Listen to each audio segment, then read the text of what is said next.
नमस्कार दोस्तों, कैसे हैं आप सब। उम्मीद है सब लोग स्वस्थ होंगे, मस्त होंगे। तो आप लोग की कभी कभी क्वेरीज़ ऐसी आ जाती हैं कि मुझे लगता है वो बहुत दिल से क्वेरी आई है। और आप लोग अपनी जो ग्राउंड से रिलेटेड प्रॉब्लम्स हैं उनको शेयर करते हैं। आप कोई भी बिज़नेस में जब इन्वॉल्व होते हैं तो उसमें पैसा लगता है। पैसा लगाने से पहले आप उनकी रिसर्च पूरी करते हैं और कोशिश करते हैं कि उसमें आंसर मिलें। क्योंकि जो मेरे गुरु हैं जिम रॉन, वो भी यही कहते हैं कि जो आप सर्च करेंगे वो आपको मिलेगा, जिसकी आप खोज करेंगे, जिसके पीछे जाएंगे, वो चीज़ आपको मिलेगी।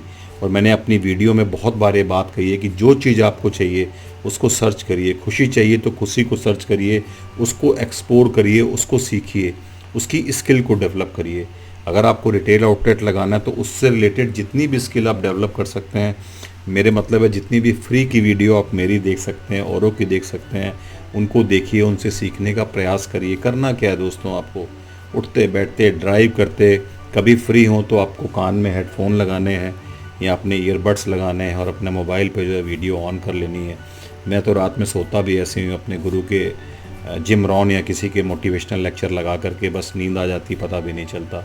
तो आप लोग भी अपने समय का ऐसे यूटिलाइजेशन कर सकते हैं। बट अच्छा ये है कि वो इस तरह के अगर आप लेक्चर्स मोटिवेशनल सुनते हैं तो आपका जो टेम्परामेंट है, आपका जो मोटिवेशन है हाई रहेगा और आपकी क्रिएटिविटी बढ़ेगी, आप अपने समय की वैल्यू करेंगे। और ये बहुत ज़रूरी है दोस्तों कि अपना मोरल बहुत हाई रखना, क्योंकि मैं देखता हूँ छोटी छोटी चीज़ों में आप लोग डिस्करेज हो जाते हैं। DMNOC नहीं हो रही, बाबू ने उसमें जो है छोटी सी क्वेरी लगा दी, अननेसेसरी की क्वेरी लगा दी।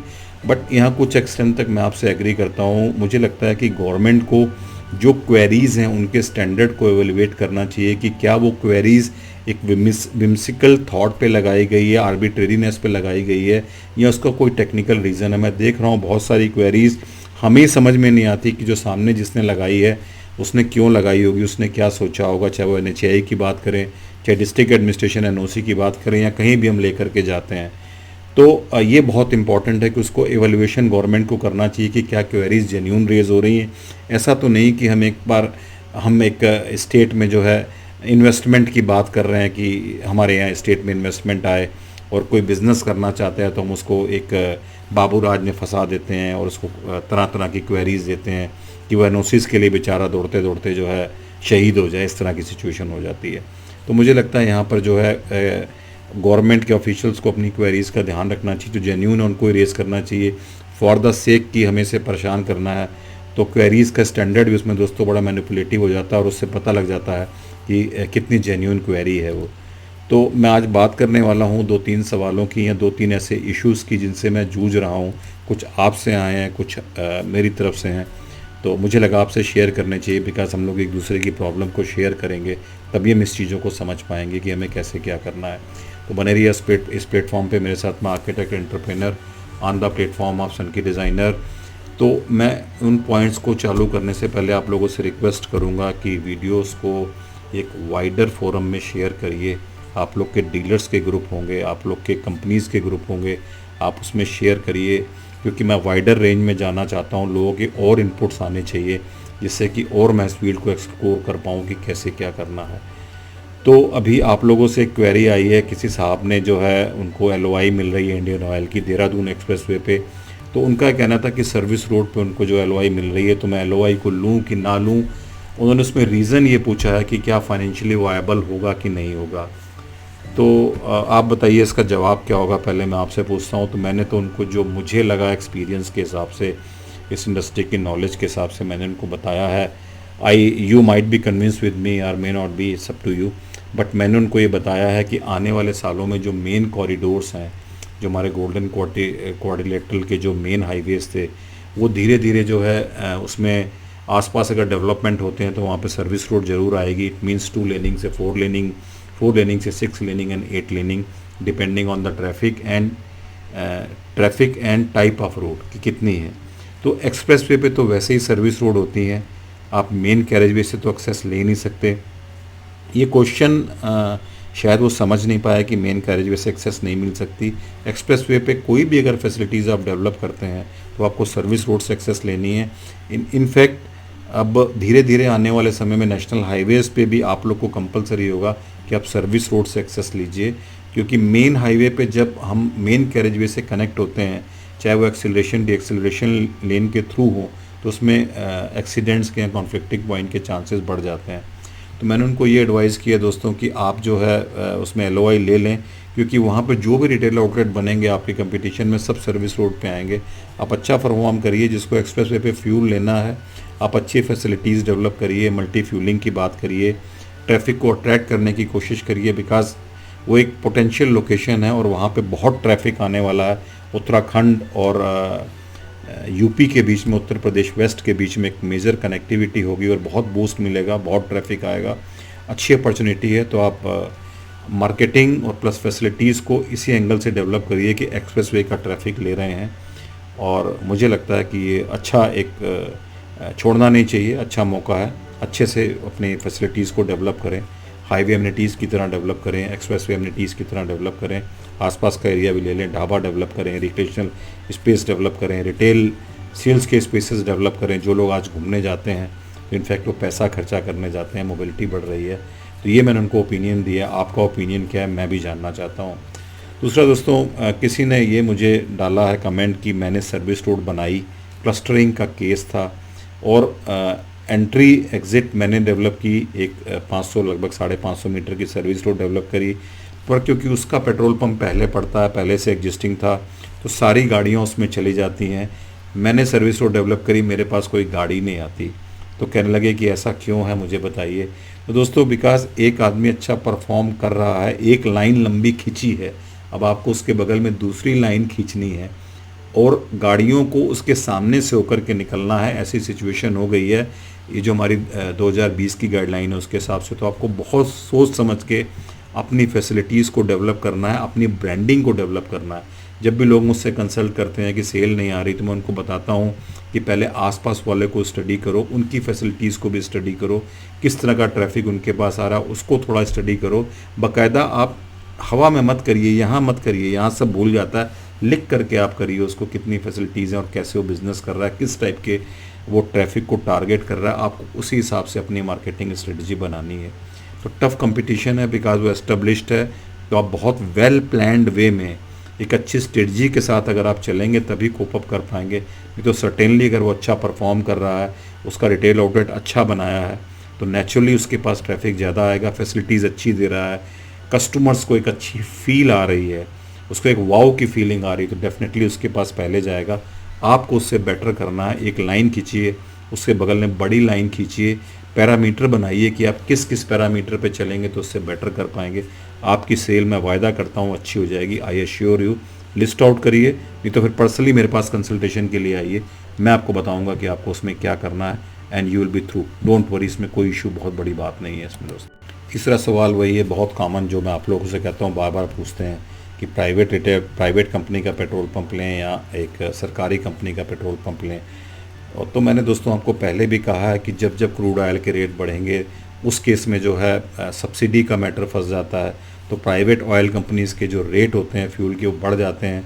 जैसे मैंने भी थोड़ी देर कई वीडियो में एक्सप्लेन किया है कि वॉर की वजह से या किसी भी वजह से अगर क्रूड ऑयल के रेट बढ़ते हैं, तो फिर आप जो प्राइवेट कंपनियां होती हैं वो हायर रेट पे ही अपने डीलर्स को देंगी, बिकॉज वो सब्सिडी दे नहीं सकती, वो लॉस बियर नहीं कर सकती। लॉस भी बियर करें और आपको जो है 2-2.5 रुपये प्रॉफिट भी दें, लीज रेंट भी दें, तो ये पॉसिबल नहीं है, वायबिलिटी की बात नहीं है। इसीलिए जो ये हमारी प्राइवेट कंपनियां होती हैं, उनके एग्रीमेंट जो होते हैं बहुत ही लॉजिकल, बहुत मैथेटिकल वे में बने होते हैं। लॉजिस्टिक्स बहुत स्ट्रांग होती है, जिसमें कि आप बाउंड हो जाते हैं उनके साथ चलने के लिए, आप उनके अगेंस्ट कुछ भी नहीं कर सकते।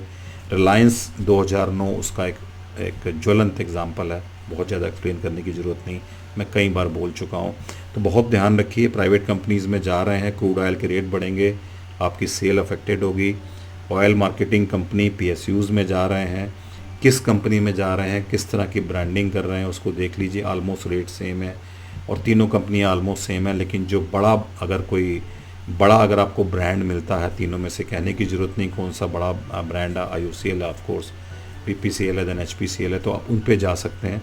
This is my suggestion. But अगर आप Jio BP में बहुत पैसा इन्वेस्ट करके जा रहे हैं, तो बहुत सोच समझ के चलिए कि अगर फ्यूल की सेल नहीं होगी तो बाकी फैसिलिटीज़ आपकी ट्रैफिक को अट्रैक्ट कर पाएंगी कि नहीं कर पाएंगी।